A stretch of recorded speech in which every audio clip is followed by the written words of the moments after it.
Till Wolter is an actor and producer working across film, television, theater, mocap for video games, and voiceovers. From the Laundromat to immersive gaming experiences, he brings depth and authenticity to every role. With training from NYU Tisch and Lee Strasberg, Till's career blends storytelling and performance across every medium. Today, we explore his journey, creative process, and the milestones that define his work. Welcome, Till. Welcome. Thank you. Thank you for having me. I appreciate it. So very impressive academic credentials there, Tisch and Lee Strasberg. I'm in awe. I would love to study both those places. I'm a Stella person. But one day, did you enjoy working at Strasberg, studying? Well, it's back then in Germany, where I'm originally from. Like Lee Strasberg is like the guru in like acting, Yep. and I read a lot about method acting in Germany already. And so, yeah, I was excited. I wanted to see what the fuss is all about. And so I had to try. I applied and got in. And yeah, I was excited just to go to New York and study a method Right. and the place where some of my favorite movies have been made. So it was a great school. It was a great school. So was Tisch. I'm very excited about learning a little bit about your process, and you exemplify the exact profile of the people we like to talk to that have sort of dabbled in lots of different things that are all interrelated, but have taken their careers on sort of parallel and convergent paths. So can you speak to us a little bit about your experience? Many people start in theater, then they go to film and television. What's the genesis of your career from the beginning to present in terms of the performance qualities? Well, I mean, my first professional gig was probably Alexander Verschini off Broadway. That was because of my teacher, George Loris, who I had the honor to work with. He was actually in The Sopranos. He was one of the Goombas in the Sopranos. He was one of my best teachers, and I learned the most from him. I had a very in-depth advanced class with him, and he did actually end up like directing an off-Broadway play where I played Alexander Verschini and Three Sisters by Anton Picheko, The Three Sisters. And this was probably my first professional role in a professional play. That was my first one. And then after that, it was like small off-Broadway play, The Spirit of the Flesh. That was the name. And that was a theater festival they had in New York City, The Fringe. Mm-hmm. It was part of The Fringe. Then I started to get into like dabble into like commercials. I did like a Amstel Light commercial, and my poster was everywhere. That was kind of an interesting experience, and I was so proud. And yeah, it was just my first big commercial. And then little by little, I did a lot of background work in the beginning as well. And matter of fact, I still actually doing background work because I feel like I wanted to learn about the set and who the DP is and what they do and all of that. And learning it in school, mostly at Tisch, where I learned all that stuff, production and stuff, is not the same when you're on set. Actually, you're learning all the different positions and you kind of know how to ask, know who to ask for, like a Taft Hartley at the time, or like a waiver. I think everybody was hunting down these waivers because I wanted to at that time. My goal was to become a SAG-AFTRA member, become a union member already, because I know that's as a union member, that's when you really are taken serious or more serious as an actor. Mm-hmm. So I knew I had to get to that point. And so I did I learned a lot by doing extra work and background stuff. Mm-hmm. And then really when it kicked off for me, I'm pretty sure it was when I went to LA, because I felt like once I met my wife in New York, we got married, and then we moved to LA. I was able to convince her, dragged her with me, because I had to try, the LA market, and I got an agent. And then I felt like more commercials start kicking in, and the guest stars and the co-stars. And I felt like, okay, now I feel like I'm on the path of really becoming a professional actor. Don't we all? I mean, you understand it. You're an actor yourself, so it's like you want to be taken serious. You want to feel like you're part of the family. You're working as an actor. A working actor I think this is something that you want to call yourself. If I can call myself a working actor, I'm a happy camper, really, because it's such a tough industry to get into. And any job I was able to get, especially as a foreigner, I was working on my accent. I had a still very distinct strong German accent, so I knew I had to work at that. So this is all a process of becoming a professional actor and looking at it as a business and not just, oh, this is fun, I want to be a star. It became more real for me after that. Hmm. Interesting, because for the moviegoer, when they see a movie, they see the characters, of course, but they see actors acting. But for the actor, at least for me, I feel a very different than when I'm performing live in a scene or when I'm performing in a scene for a film, because of the quick edits and the shortness of the angle, every angle that takes in. I think they're really different.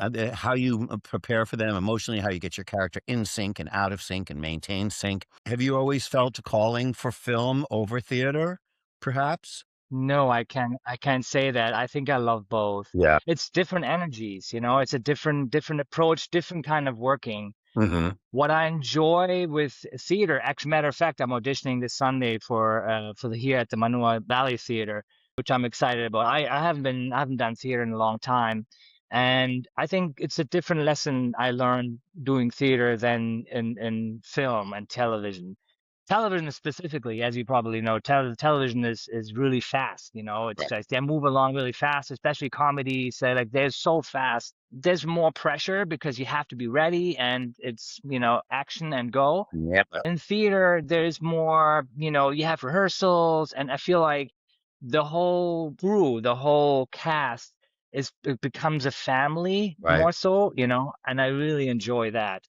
So I miss theater so much that I have been doing more theater auditions lately, and I think it's a different lesson, different kind of acting than it is for film and television.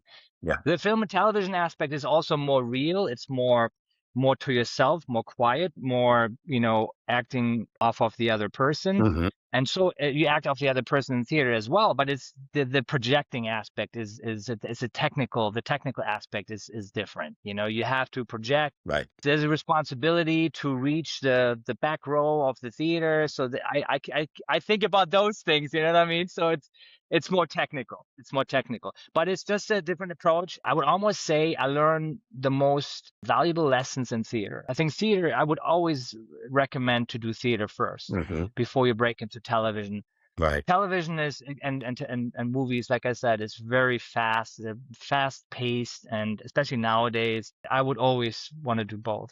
Theater is totally for the actor immersive of the 3D of whole body, where, film. You got your frame and you better stay in it, and you have your cues and you better make them. It's like So now you've also had some pretty good accomplishments in the film industry. The Laundromat, Lost Fair, Wolfenstein 2, The New Colossus. Do you have any great stories you'd want to share or that you're allowed to share about any of those productions that was really memorable for you? so when I did, for instance, when I did the scene with Gary Oldman in the Laundromat, it was such an honor to meet Steven Soderbergh and Gary Oldman, and the scene was given to me, but it's such a small scene. They don't give you the time of day like Meryl Streep, like when you're like a main character. So I had to be ready. All this. I was meeting one of my biggest inspirations, Gary Oldman, and of course Steven Soderbergh. I'm a huge fan of his. So there's all that. But now you got to zoom in and you got to just focus and be. In this case, I was a doctor. I was playing a German doctor, removing a Nazi tattoo of his arm. And I didn't know really how Soderbergh worked, and so I did some research and stuff like that. But I couldn't really find anything specifically how he works. So I was nervous. You have a distinctive, there's this creative side, actor, producer, writer, and also this really accomplished business between your work with Push Art, with Vine Talk. What's your engagement with Vine Talk? So Vine Talk was a passion project I got interested into, and that's probably on the Tisch side. In Tisch, we learned a lot about production and how to create a movie or a TV series from the ground up.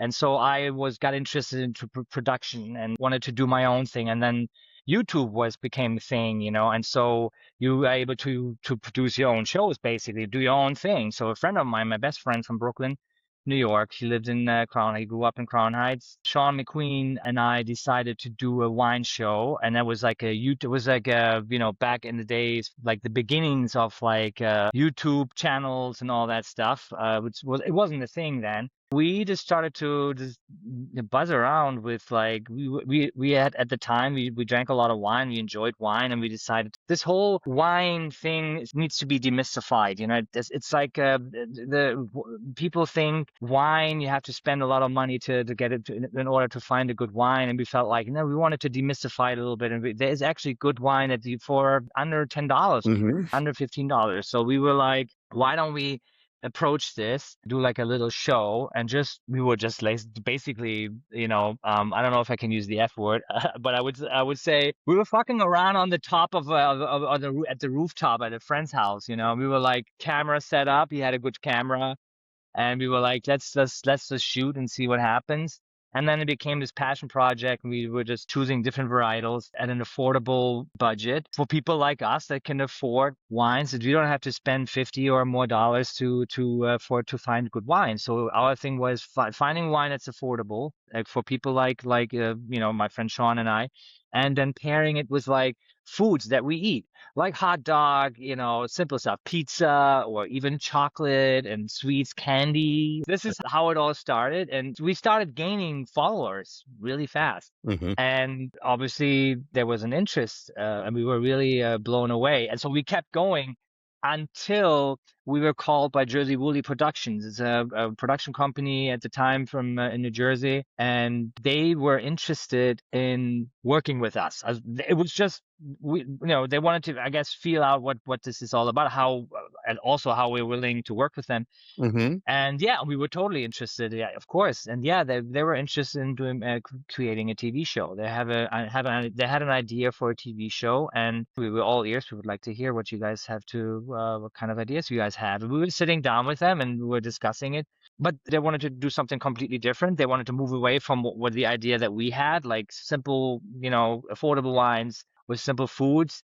They wanted to spruce it up and make it and turn it into a TV show, which ended up on PBS. And for us, we couldn't come to an agreement, Hmm. but they wanted our following. They wanted our social media, our URLs across the board.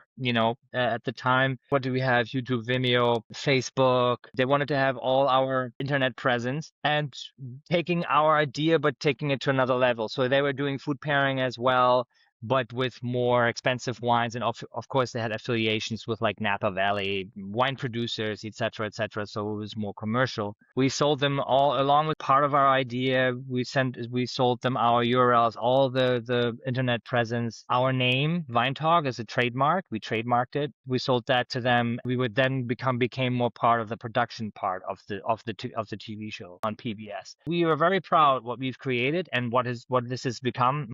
You created it, and somebody else took it and germinated in a different field.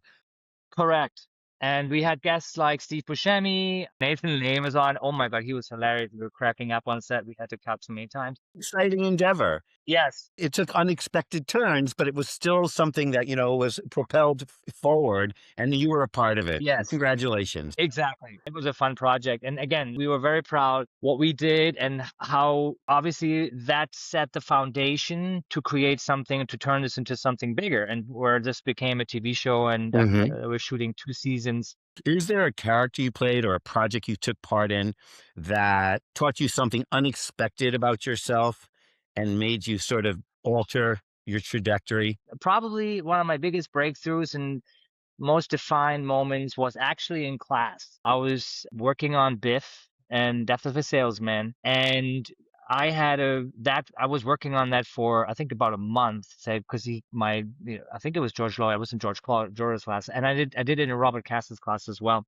That role really, I went down to the nitty gritty with that role because it's very like heart wrenching. It says that monologue where he's talking to his dad, where he's talking to his father and trying to get through to him, explaining to him that he is not who he thinks that he is. And so that was very intense for me. That was for me, I think, a very defining moment where I realized this is why I'm doing this. This is why I love acting so much. And it has changed me as an actor altogether. I bet you the author would love to hear that scene changed you as an artist. I hope that you enjoyed yourself. I think you shared every role has a different emotional composite. And, if you're going to try and get to it, you've got to find where those exist in you, and they may be covered by other things or masked or suppressed. So I think it was a great interview, and I think you did fantastic.